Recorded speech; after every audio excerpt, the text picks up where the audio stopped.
A gruesome discovery took place in Egypt some years ago. You want to hear about it?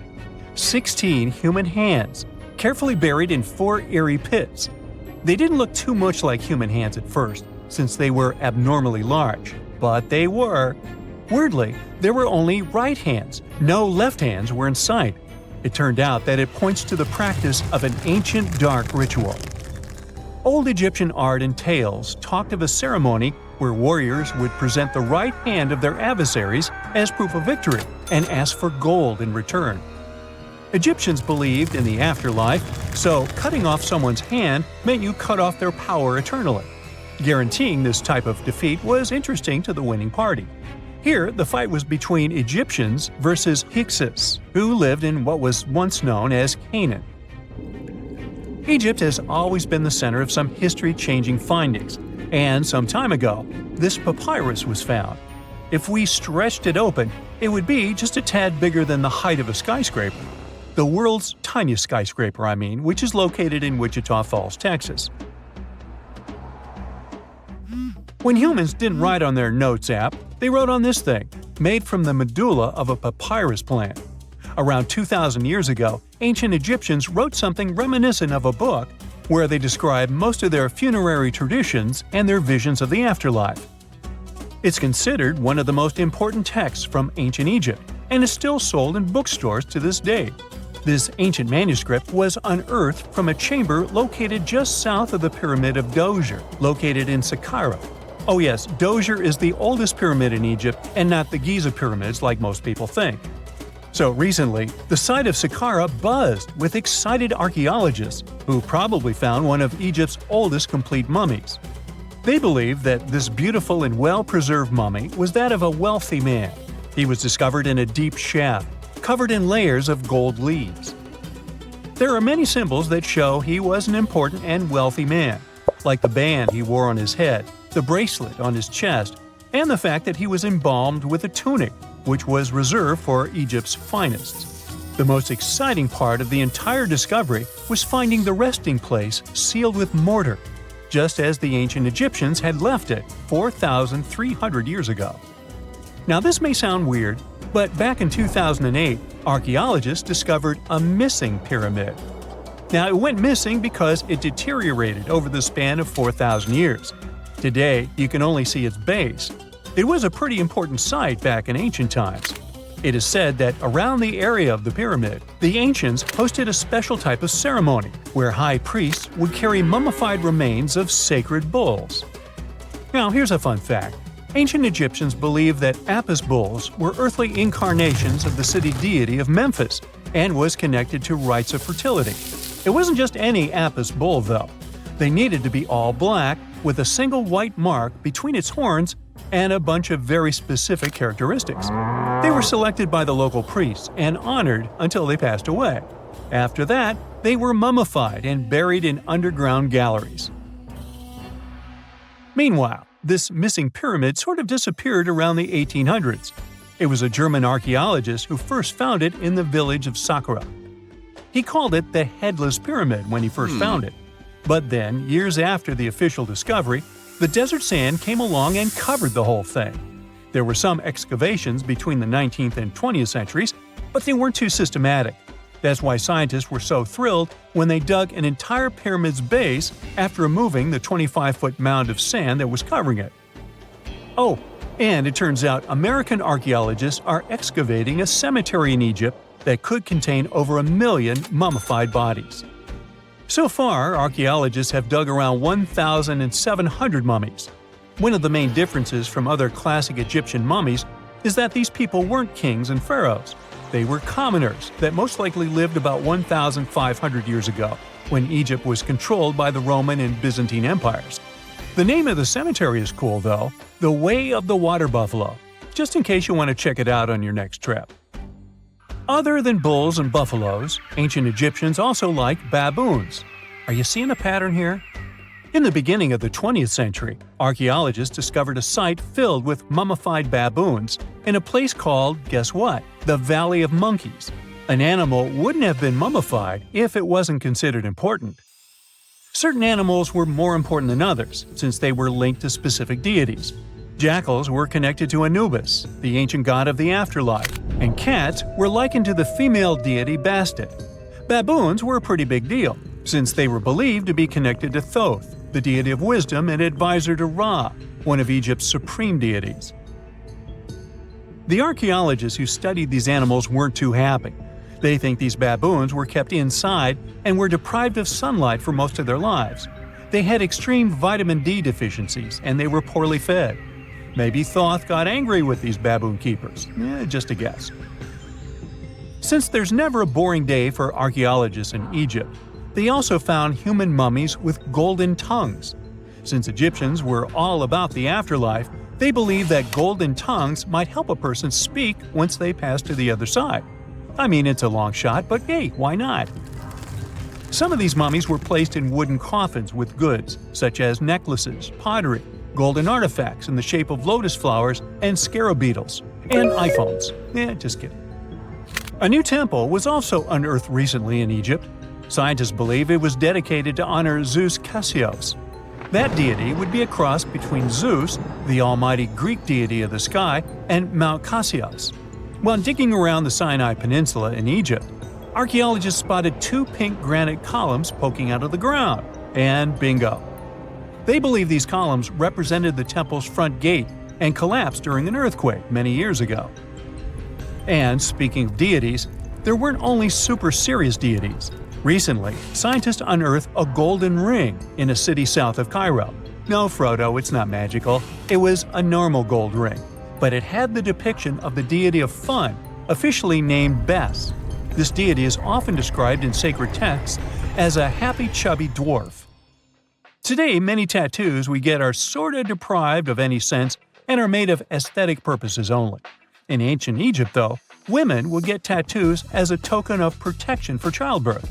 That's what scientists think, at least. Around the Nile region, scientists found some mummies that had well-preserved tattoos, which is a rarity since the skin deteriorates so easily. 2 of these women tattooed their lower backs, and the drawings were simple. They were mostly pictures, including that same chubby dwarf we just talked about, Bes. He also had a side hustle as the protector of women during childbirth. Now, would you believe me if I told you ancient Egyptians invented robots? No? Well, that's because that's not entirely true. Sure, they were astronomers, mathematicians, and engineers, and somehow they also squeezed an eccentric invention into that package – an automated deity some scientists called Hathor.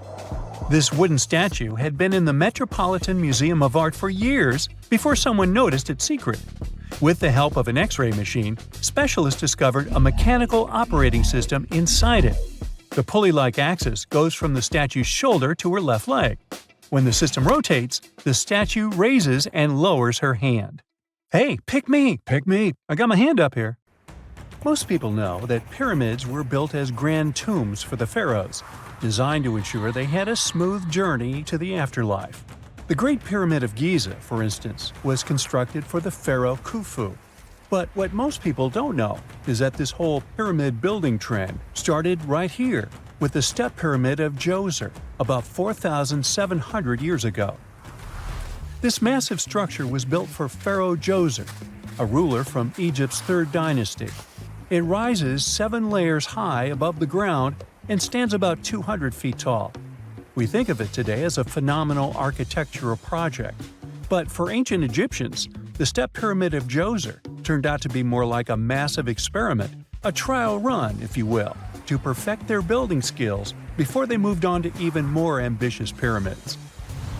Reaching new heights is super exciting, but the real mystery is what is going on below the ground. In this pyramid's underground labyrinth, there is a network of tunnels stretching about 3.5 miles long, and some researchers believe these tunnels might have been part of a sophisticated water system that could completely change what we think about pyramid construction. Let's talk about this massive complex located in Saqqara. Surrounding the pyramid, there's what's known as a dry moat, a continuous trench that is up to 164 feet wide and almost 2 miles long. It forms a sort of rectangular shape around the pyramid. This trench has an average depth of about 65 feet. Now, if you were to add up all the earth and rock they dug out to create this moat, It would be about 10 times the volume of the step pyramid itself. For the longest time, people just assumed this trench was nothing more than a huge quarry, a place where they dug up stone and clay to build the step pyramid. Makes sense, right? But when you take a closer look, it doesn't add up. The trench is too narrow and deep to be practical for mining, and its layout doesn't match anything we know about ancient Egyptian quarrying methods. Plus, some sections of the trench are actually covered with a rocky ceiling, which would have made it nearly impossible to use as a quarry. Another theory suggests that the dry moat had some kind of spiritual significance. Maybe it was a sacred place, where souls of nobles gathered to serve the late king in the afterlife. There are even niches in the walls that work as a hint at this spiritual function. But most researchers believe that this purpose likely developed much later, long after the complex was built for Djoser. So, what was the moat really designed for? In 2020, a researcher came up with a pretty intriguing idea. It is possible that this trench was actually designed to collect and manage water, especially after heavy rainfalls. Now, that makes sense when you consider the location. The moat sits in an area that could easily have been flooded by runoff water from nearby plains. This could also explain why the trench wasn't used for new graves until much later when the climate became drier and less prone to flooding. The story becomes even more intriguing, as this trench appears to be part of a larger, more complex hydraulic system within the Djoser complex. It is like the trench has several compartments, carefully carved out of the rock and connected by tunnels. These compartments likely served as a part of a water treatment system, where water would flow from one compartment to the next, getting cleaner as it moved along. Now, here is where things start to tie into the pyramid itself. The Djoser complex has a series of underground shafts, and some researchers think that water from the moat's deep trench might have been used to power a hydraulic lift system, and this giant water-powered elevator could have been used to raise the heavy stones needed to build the pyramid. It worked like a volcano, but instead of lava, water did the heavy lifting. Imagine a big deep hole in the ground at the center of the pyramid site. Inside this hole, there was a huge wooden platform, kind of like a giant raft that could move up and down. When the workers wanted to lift a heavy stone, they would fill the hole with water.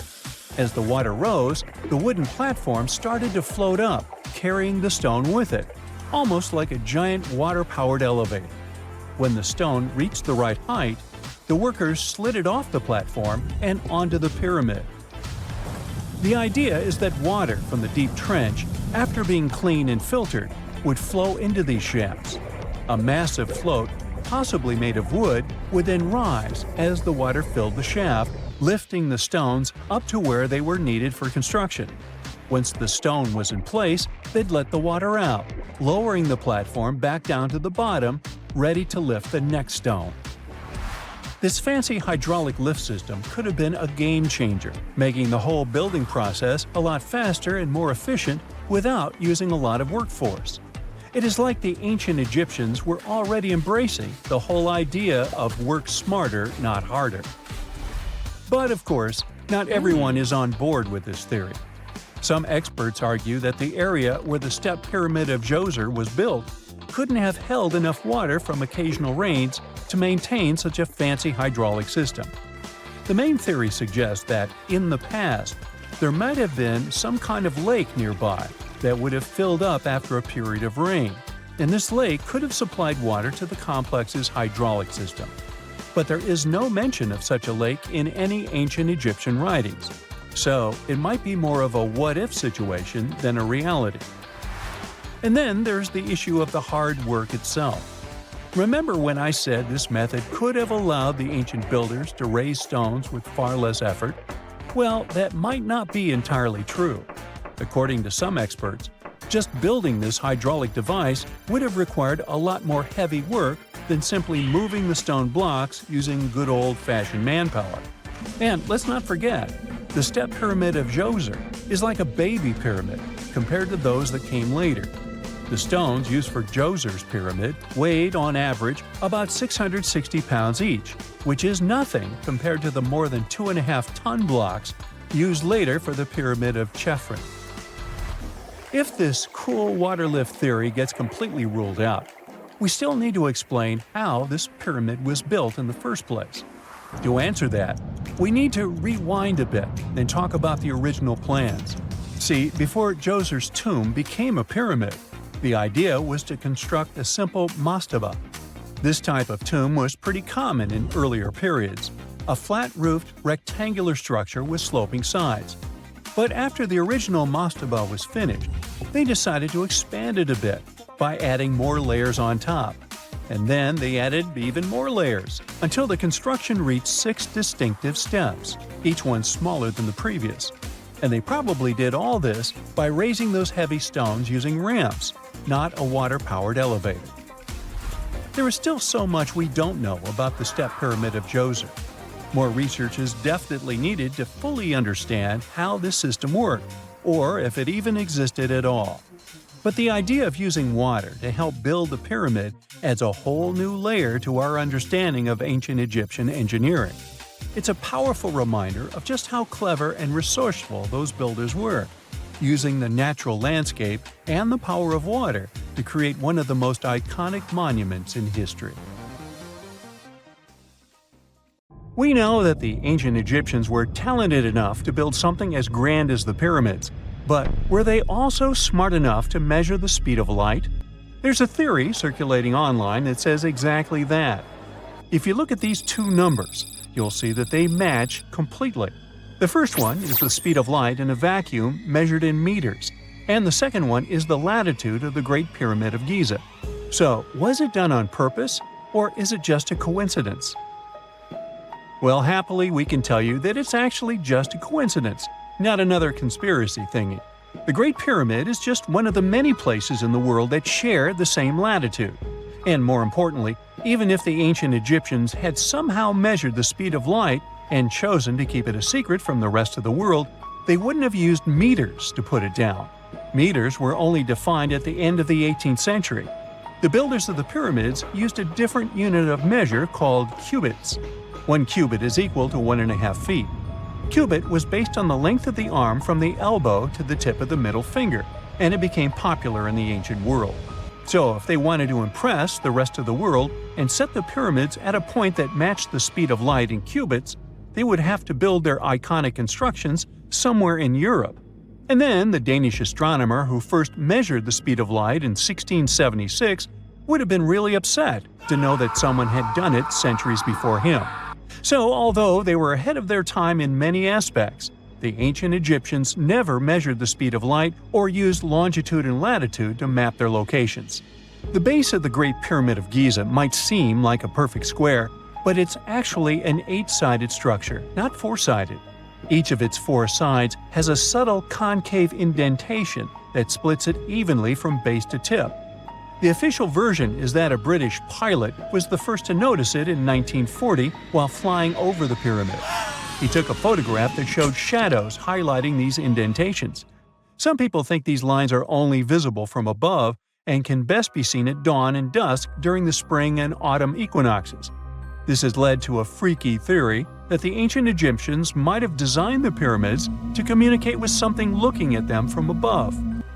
Now, the Great Pyramid is one of only 3 pyramids that used to have a swivel door. It weighed around 20 tons, but they could still easily open it from the inside.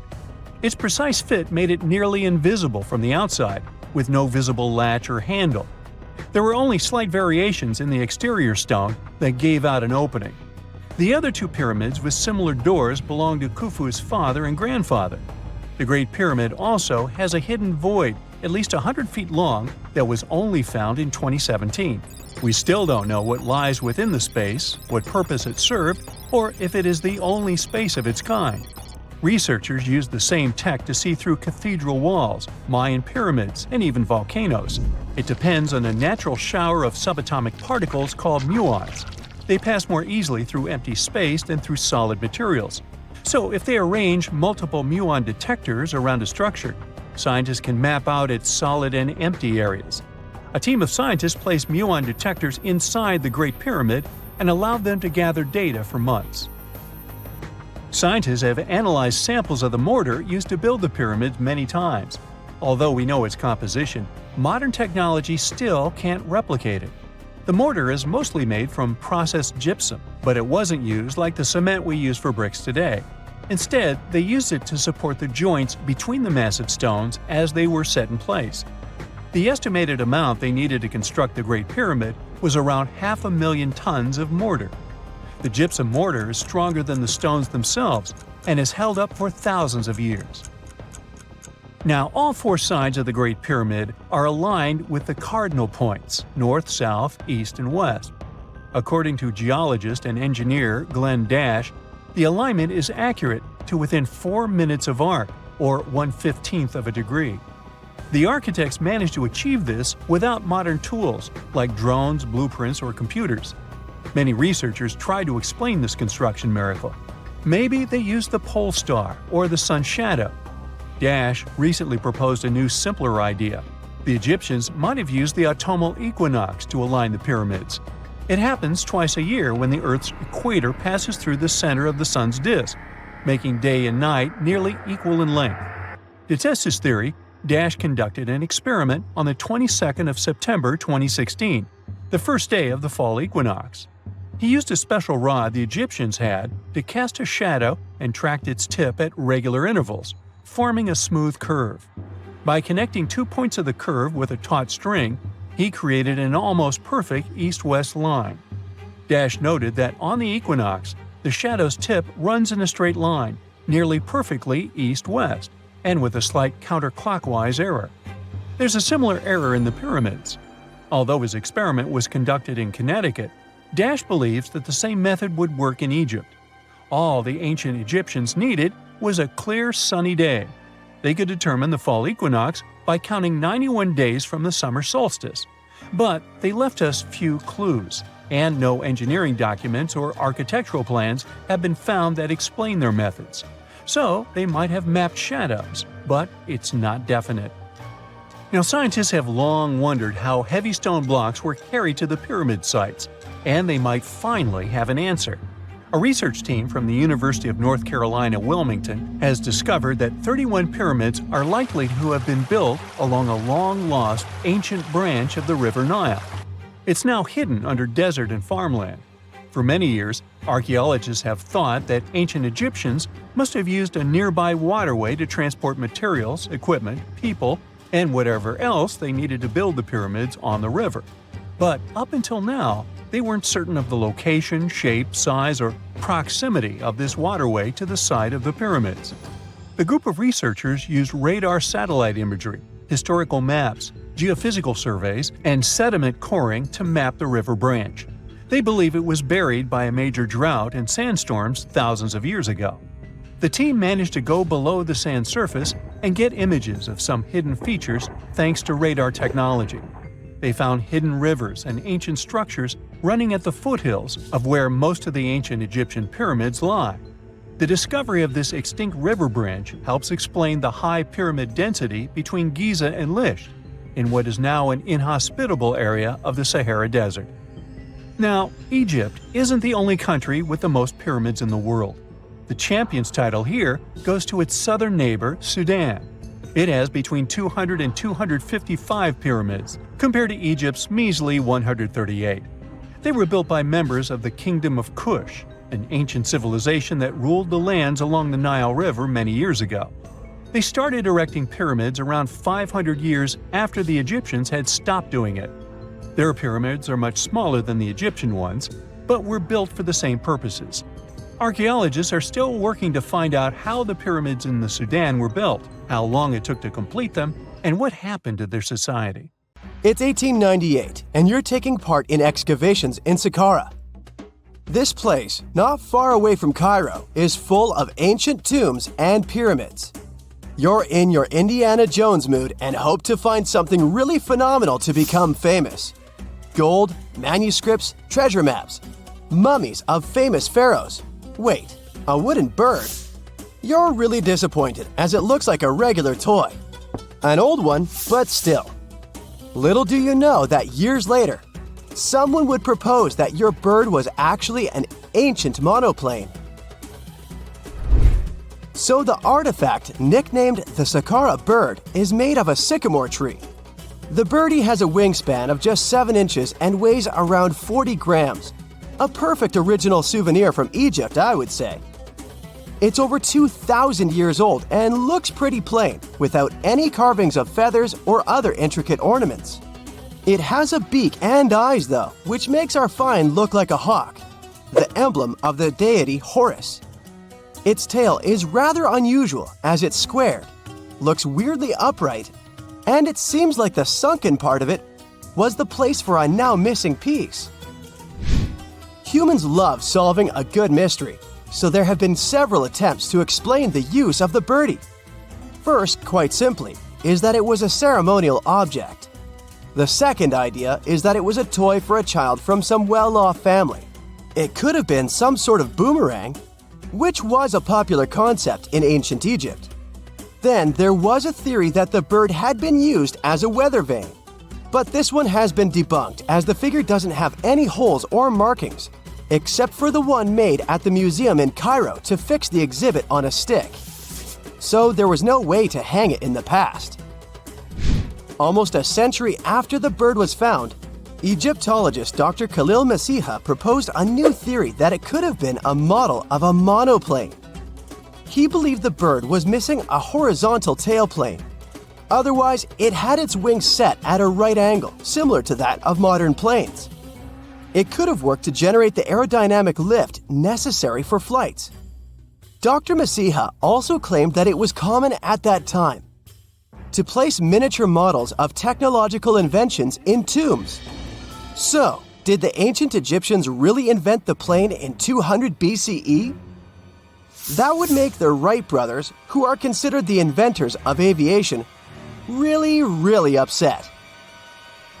They made one of their first flights only in 1903.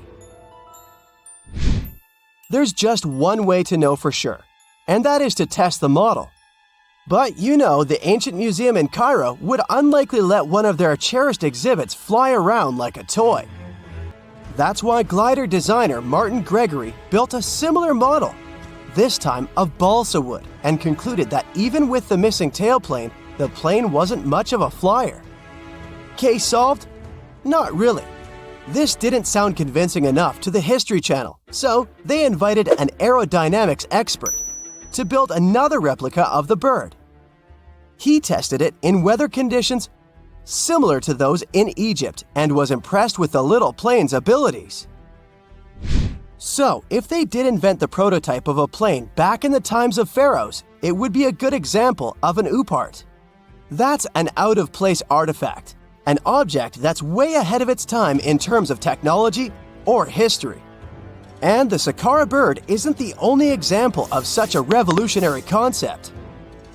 In 1901, a group of divers retrieved the Antikythera mechanism from an underwater shipwreck near the Greek island of Antikythera. It's been dubbed the world's first analog computer, and it's currently dated around 100 BCE. The bronze mechanism could tell the position of the sun, moon, planets, and stars, as well as the lunar phase, the dates of upcoming solar eclipses, and even the speed at which the moon moves through the sky. No one's sure who used it and how or where it was made, but it's obvious that it's extremely precise and way too advanced for its time. The first flushing toilets in the world were invented in the middle of the 20th century. Just kidding. The ancient Minoans on the Mediterranean island of Crete and the Indus Valley civilization both came up with this brilliant invention at the same time, around 4,000 years ago. The plumbing and sanitation were so well done that no one managed to design anything better until 2,000 years later. One ancient Minoan lavatory was discovered at the Palace of Knossos. It looks like it had a wooden seat set over a tunnel that directed water from a rooftop reservoir to an underground sewer. Other varieties got water from jugs. Only the super rich people could afford all this glory. So if you wanted to shop for real estate back then, the flushing toilet would be a telltale sign you were in the rich neighborhood. Automated doors became a cool, seemingly new invention back in 1931. But the technology behind them is actually much older.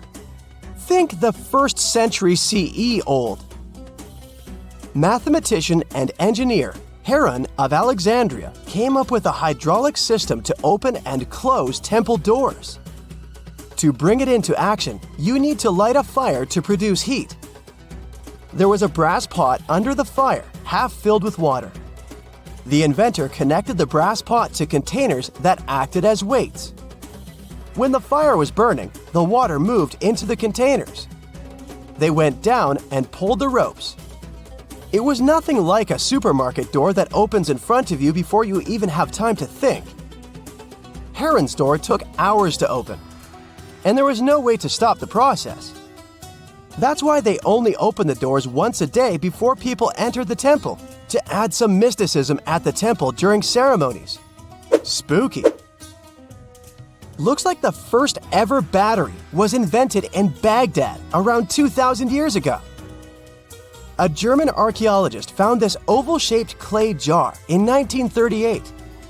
Scientists are still not sure what purpose it served and who exactly invented it.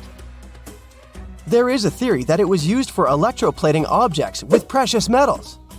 When they filled it with a weak acid like vinegar, the battery produced around 1 volt of electricity. Another theory says it was a vessel for sacred scrolls. Would you like to buy contact lenses designed by Leonardo da Vinci himself? In 1508, he invented a glass lens with a funnel on one side.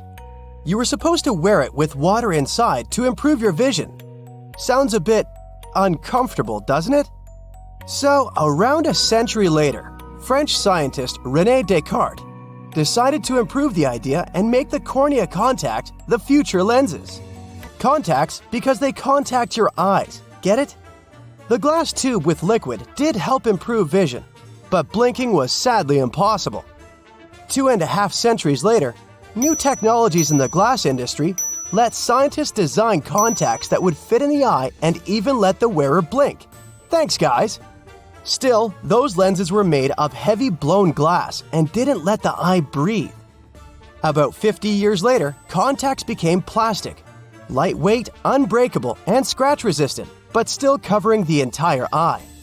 And then, in 1948, an English optical technician accidentally sanded down a plastic lens and figured out they'd still be in place even if they covered only the cornea. Imagine you're living in 19th century London and need to send a message to New York. It would have taken about 10 days to get there by ship. So when delivery time went from days to hours in 1858, it was a true sensation. The first message was sent by Queen Victoria herself. It was all made possible thanks to the transatlantic telegraph cable, running under the ocean. Sadly, the new cool invention only lasted a few weeks. It took years to bring it back to life. When you hear the word mummy, you might get a chill down your spine. That's because most of us associate this word with those creepy characters we've seen in some scary movies. But in reality, mummies have helped us understand a lot about ancient civilizations, their rulers, and about how people used to deal with losing their loved ones. The people most famous worldwide for their mummies are the ancient Egyptians. They believed that some sort of existence after passing away was possible, if certain conditions were met. That's why they insisted on preserving the human body through the process of mummification and placing the mummy in a furnished tomb, kind of like giving it a fully functioning apartment of its own. Why did they believe in this? Well, because they were deeply connected to their natural environment for the most part.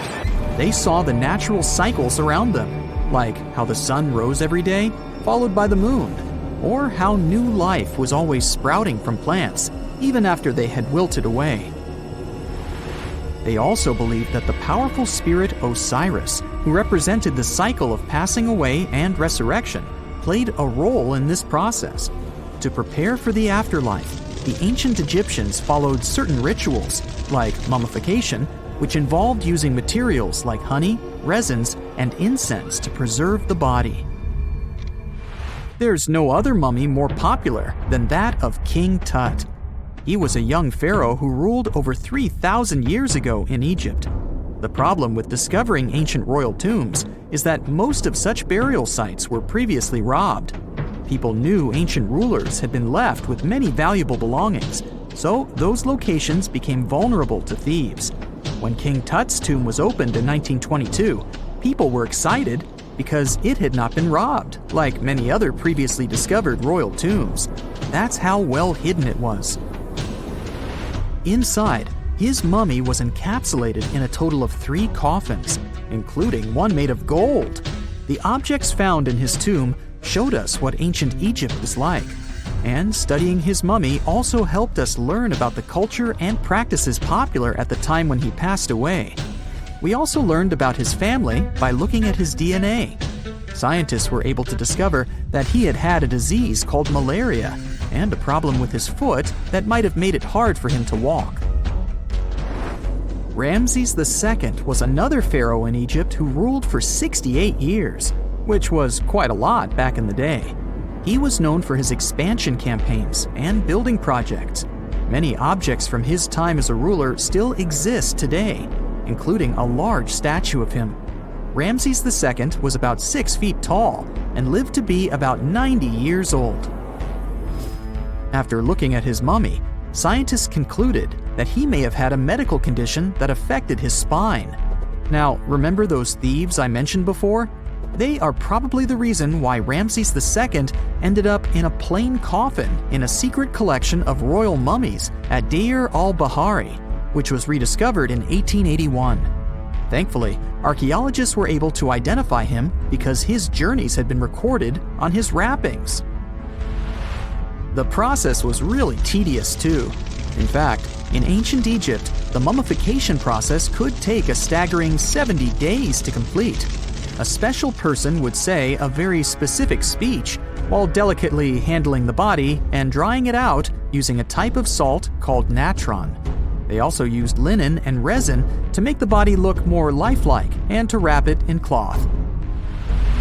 The tomb was equally as important for ancient Egyptians. The walls of King Tut's tomb, for example, were adorned with intricate artwork that depicted his journey to the afterlife, from his burial procession to his passage through the underworld. The ancient Egyptians believed that everyone made this journey after passing away, and they filled their tombs with items and paintings to help the person in their spiritual travels. Additionally, the walls of the tomb were decorated with spells from a special book, which contained a collection of poems that the Egyptians believed would help people reach the afterlife. And speaking of how important this journey was, people also placed food in these ancient tombs. In King Tut's tomb, archaeologists discovered 36 jars of vintage beverages and 8 baskets of fruit, which were believed to be left there to help him in his journey to the afterlife. The Egyptians believed that traveling to the afterlife took a really long time, so they left a lot of supplies, such as food and water, to sustain their loved ones. Pharaohs also generally had numerous luxurious garments and beautiful jewelry in their tombs to ensure that they would have a fashionable journey. These items included various types of linen clothing, such as tunics, scarves, gloves, and headdresses, as well as a lot of gold jewelry with precious stones, like bracelets, buckles, pendants, necklaces, rings, and even precious depictions of insects for protection. Some were also deposited with fans made from ivory and ostrich feathers to keep them cool in the afterlife. Some ancient rulers were even placed in their forever apartments along with boats. For example, Pharaoh Khufu built the Great Pyramid at Giza as his tomb, and a large ship was found inside. King Tut, however, was buried with multiple boat paddles, but no actual boat.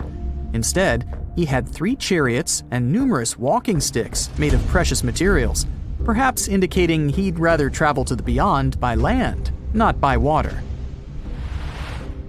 Amongst the most interesting objects found near ancient mummies are bottles of oils and perfumes.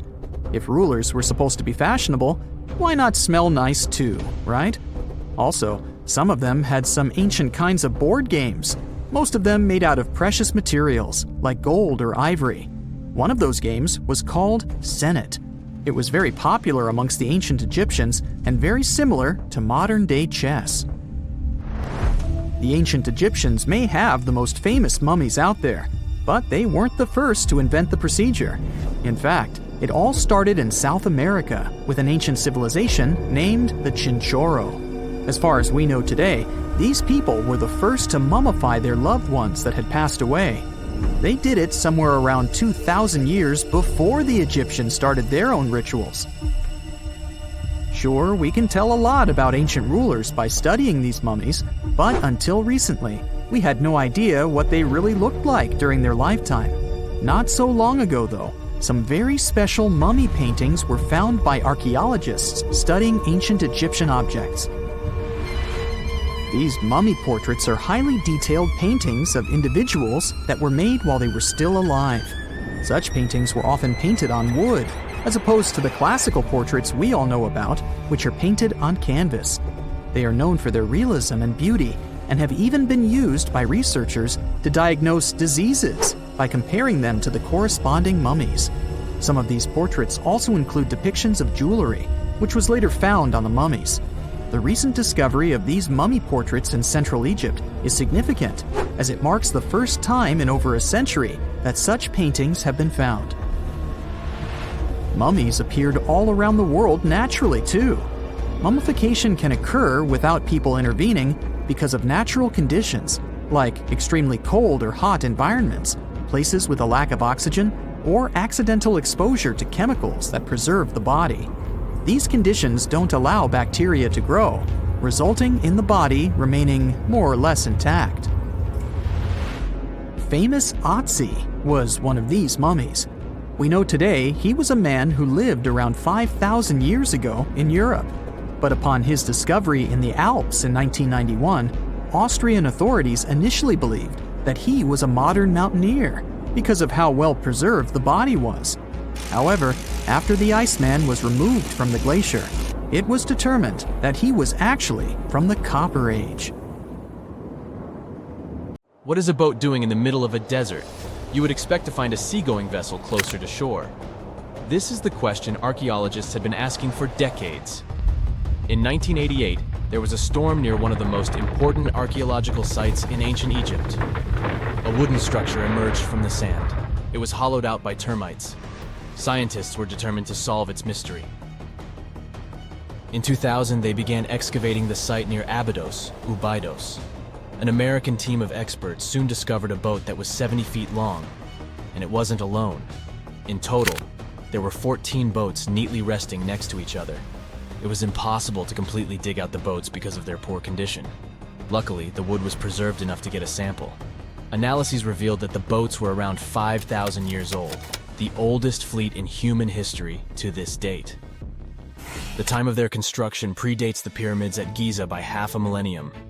Each ship of the fleet rested in a vault that matched its dimensions. The room was roughly a third of the size of a tennis court. It had mud brick walls that featured more than 120 drawings of boats. Ancient Egyptians incised them on whitewashed walls that were excellently preserved. Scientists have known about these mysterious chambers for well over a century. 1901, 1902. A British archaeologist, Arthur Weigel, stumbled upon a strange structure west of the River Nile. His team caught a glimpse of the interior walls. Sadly, a section of the roof collapsed, so they had to call off further exploration. Researchers abandoned the site, but its location remained on the maps. The boat's position first led scientists to think that they rested on a bank of the mighty Nile. But there was a problem with this theory. Today, the river flows almost 7 miles west of Abydos. Further studies of the surrounding terrain showed the Nile didn't change its course throughout history. Also, if the boats floated near a dock, they would be in unstable positions. The 14 vessels at Abydos were perfectly parallel to each other. There was only one conclusion possible. Someone had deliberately placed them like that. They must have gone through a lot of effort. Each boat had enough room for up to 30 rowers. These vessels could really float. They weren't models, but scholars still don't know if they actually sailed any body of water in ancient Egypt. This doesn't diminish the importance of the find. Previously, archaeologists found only small-scale models.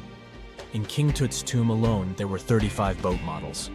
For a long time, these figurines were the only clues as to how ancient Egyptian vessels looked like. The boat's design confirms that they were the real deal. They are the earliest surviving examples of something called built boats. Ancient people constructed primitive vessels by hollowing out large tree trunks. The alternative was reed that was tied together to form a raft. The boats at Abydos had planks tied together. This was a major breakthrough in shipbuilding. During their lifetime, the boats must have seemed impressive. Timber was a valuable commodity at the time. There was no wood in the desert. Cedar had to be imported from Lebanon. The only person who could afford such luxury was the pharaoh. Studying the area around the ancient fleet provided more answers. Scientists discovered a mud brick structure where Egyptians worshipped the pharaoh. Its approximate date of construction matches that of the wooden boats.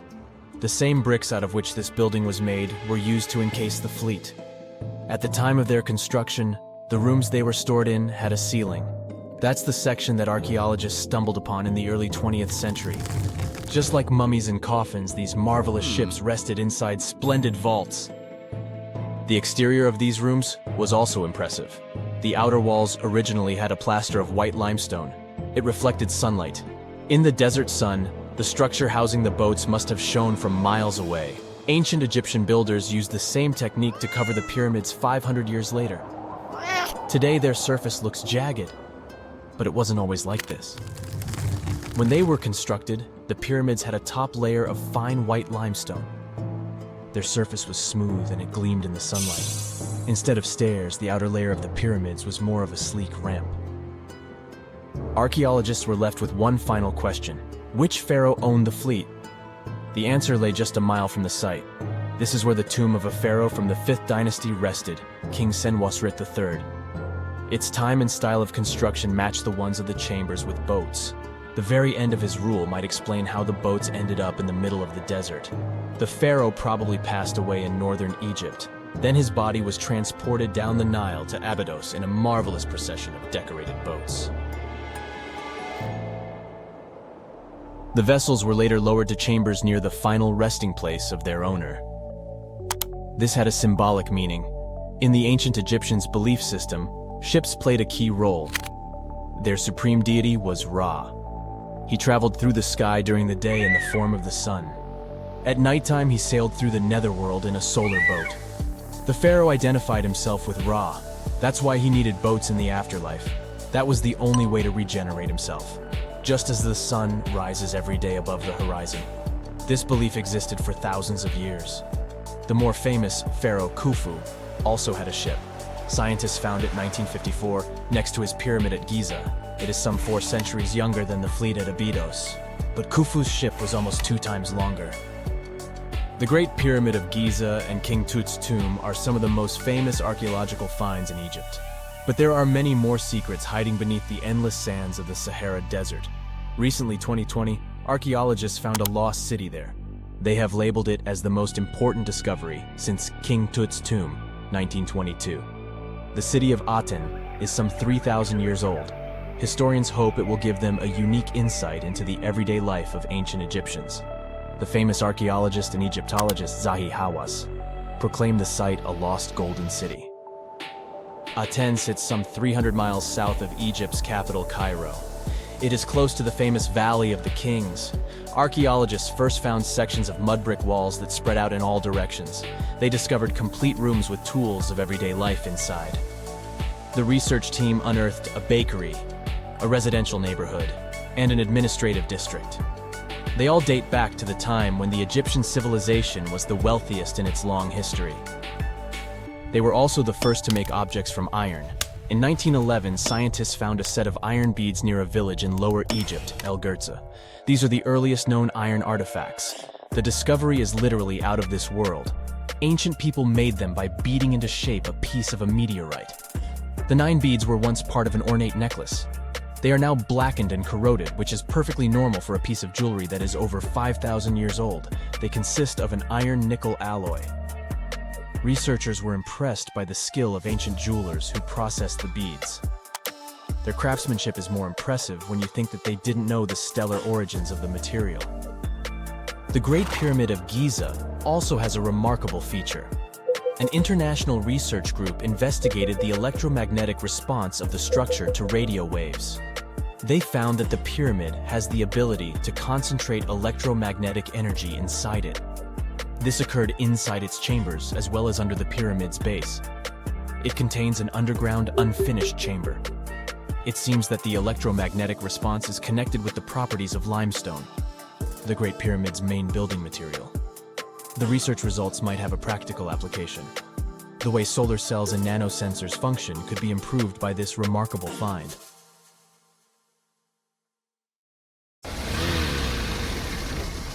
And now we're off to almost 5,000 years ago. Let me take you to ancient Egypt, where back in 2550 BC, guess what? The construction of the Great Pyramids of Giza started. People learned to build cathedrals and skyscrapers, but it wasn't until recently that these massive buildings appeared. It's still a mystery to even modern scientists how these pyramids were built 5,000 years ago. No wonder they are one of the 7 wonders of the ancient world. They're also the oldest of them and the only wonder of the ancient world that still exists in the 21st century. It must have taken a lot of cooperation to build a thing that massive, even for today's metrics. But the Giza pyramids weren't the first pyramids ever. The first one, called the Step Pyramid, was built around 80 years before the first pyramid of Giza in 2630 BC for King Djoser. It wasn't meant to be extraordinary, but ended up being quite impressive. It was a pyramid of 6 stepped layers of stone. It was 204 feet high, which is as tall as a 19-story building. And it was the tallest building that existed at that time. It wasn't just a pyramid though, it was surrounded by a whole complex of buildings, including even courtyards. In ancient Egypt, people believed in the afterlife, so everyone, especially kings, wanted to make sure they had everything they needed to get ready for it. Here's why the pyramid complex was perfectly supplied with a lot of objects people used every day. The complex included a pyramid and a kind of a palace. Those buildings had many things the king loved and might need one day, like furniture, food, and gold vessels. After Djoser, building pyramids became common practice, but many pyramids weren't finished. It would usually take about 20 years to build one, but many rulers reigned way less than that. Overall, there are more than 100 pyramids. The most famous pyramids are the Great Pyramids of Giza. The first one and the biggest one was built for Pharaoh Khufu, around 2550 BC. Initially, it was 481 feet tall, which is as tall as a 40-story building. The second pyramid was built for Khufu's son, Pharaoh Khafre, around 2520 BC. It's just a bit shorter, usually standing at 471 feet high, a 39-story building. This is the pyramid with the famous statue of the Sphinx. Sphinxes have a lion's body and a human head. They were built to guard important areas. This one has the head of Pharaoh Khafre and is guarding his pyramid, facing the sunrise. The Sphinx is most well known and is one of the world's biggest and oldest statues. Originally, it had red color and did have a nose. It's still possible to see the trace of red pigment by its ears. But no one knows exactly when the nose disappeared. For some time, the Sphinx was sort of hidden underground, being covered with sand up to its shoulders. Luckily, in the early 1800s, an adventurer with a team of 160 people dug it out. The third pyramid of Giza is the smallest one, being more than twice shorter. Originally, it was 218 feet high, about the height of a 20-story building. Built in 2490 BC, it was a pyramid for Khafre's son, Menkaure. The pyramids are designed to align with the points of the compass, and their sides symbolize the rays of the sun. But back at the time, there were no compasses. Ancient Egyptians figured out the directions themselves, and with amazing precision. To align the pyramids, they used 2 constellations. Originally, the pyramids were covered in smooth white limestone and had a gold-silver top to reflect the sun. Later, the white limestone was taken from the pyramids by other kings and used for other buildings. Scientists estimated that ancient Egyptians used about 2.3 million stone blocks to build the first pyramid. Each block weighed more than 1 ton. This is the weight of a rhino. Some blocks were even bigger, being almost as heavy as an elephant. 4.5 millennia ago, there was no modern equipment to help build it. There were no machines, no wheels, and even no steel. The only metal available to them was copper. Even today, scientists aren't sure how the Egyptians managed to build the pyramids. There are no records left that would shed light on it. Some even think that Egyptians wanted to keep it as their secret and didn't even record it on purpose. Many believe that poor people and foreigners built the pyramids, but it's not true. Actually, the builders were very skilled workers, and they were fed and paid well. The archaeologists claim that the builders lived in a nearby temporary city and were a highly organized community with a strong leader. Scientists say that around 20,000 people worked on each pyramid complex, and it took about 20 years to build each. It probably was a national project. The construction site was large in resources, and food and essentials were likely to be contributed from all parts of Egypt. Even with all that support, it remains unclear how people managed to cut, transport, and assemble those huge stones. One of the theories suggests the stones were most likely transported on boats down the Nile River. Then, there was a harder part. They had to be moved to the construction site. For that, they probably used wooden sleds. It wasn't very hard to pull them because the sand mixed with the right amount of water was pretty slick. And 10 people could move a sled even with a rock weighing 1 ton pretty easily. Finally, one last problem. The stones had to be lifted and put into place. Archaeologists have discovered the remains of the ramps system that dates back to when the pyramids were built. Most likely, the Egyptians designed a unique system to move and pull huge stone blocks, but no one knows what it looked like exactly. The most common opinion is that there were several ramps around the pyramid to help move the blocks. The ramp was growing with the pyramid getting higher. They suppose people were walking up the stairs, pulling the stone on the wooden sled up in the middle on the sandy ramp. But this is just one of the options. Others say that the ramps were going around the pyramid. Some say the ramps were inside the pyramid. But we'll never know for sure, and it'll forever remain a mystery, just like the ancient Egyptians wanted. Surprisingly, there's not much inside the pyramids. Most of it is just solid stone with very little open space. But let's take a quick look inside the biggest of the pyramids of Giza.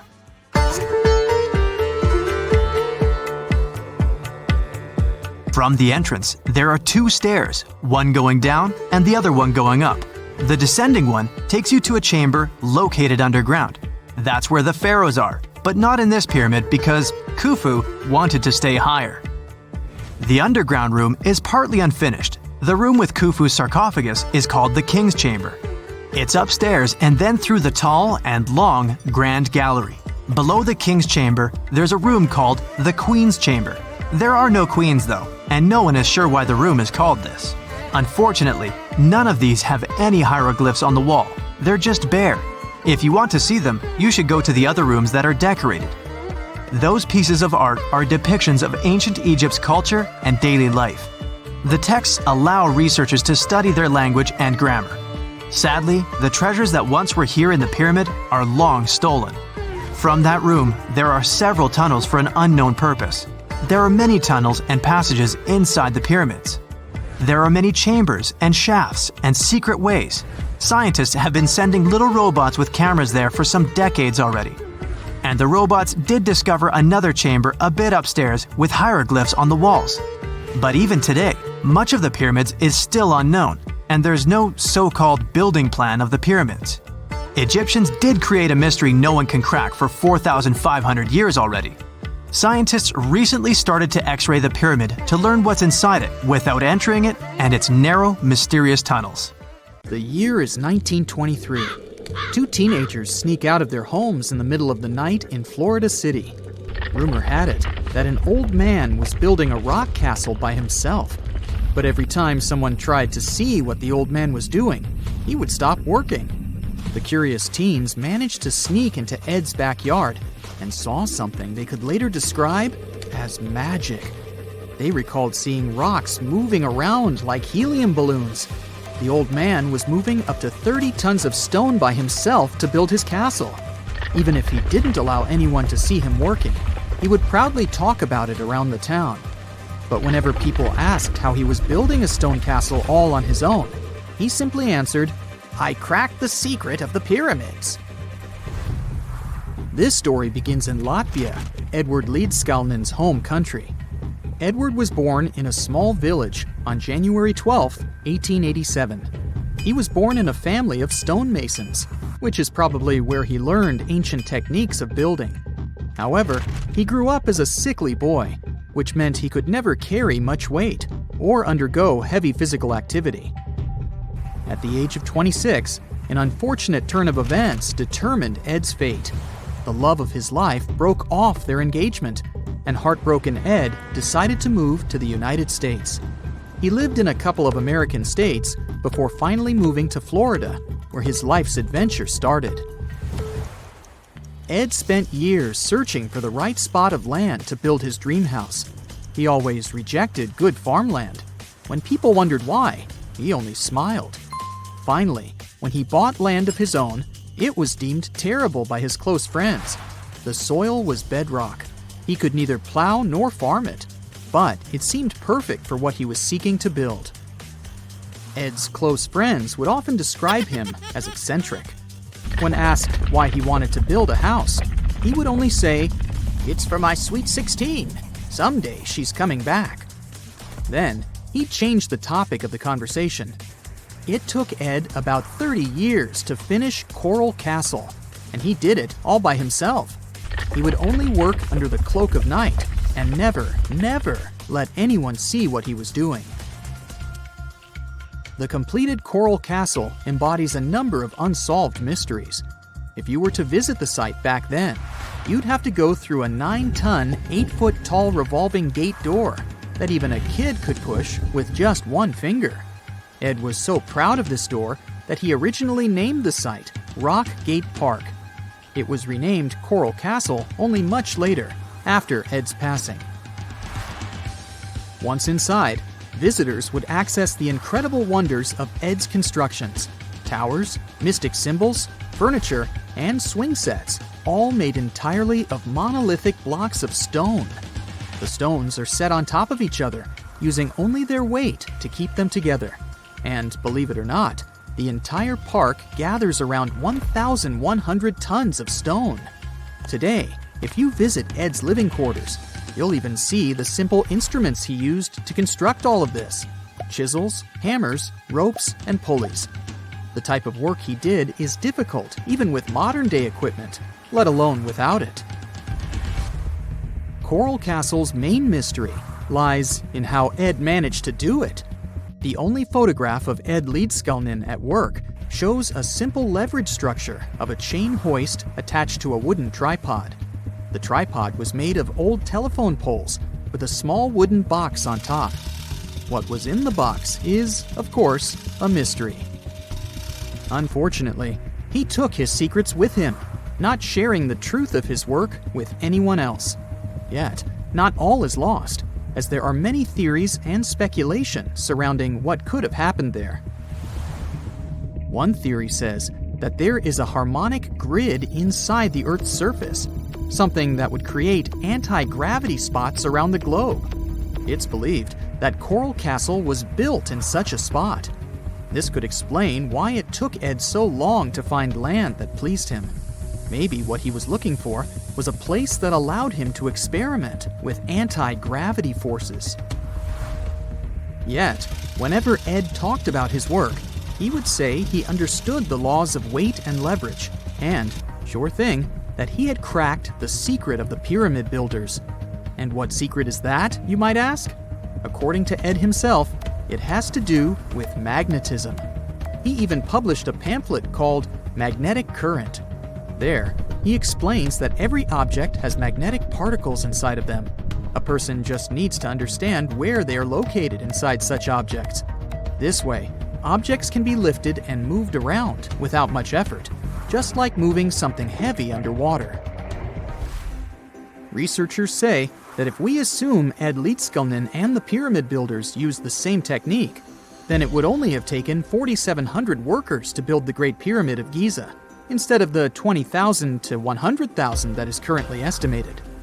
But this story just keeps on getting more and more mysterious. In the late 1920s, Ed was finishing the construction of Coral Castle in Florida City.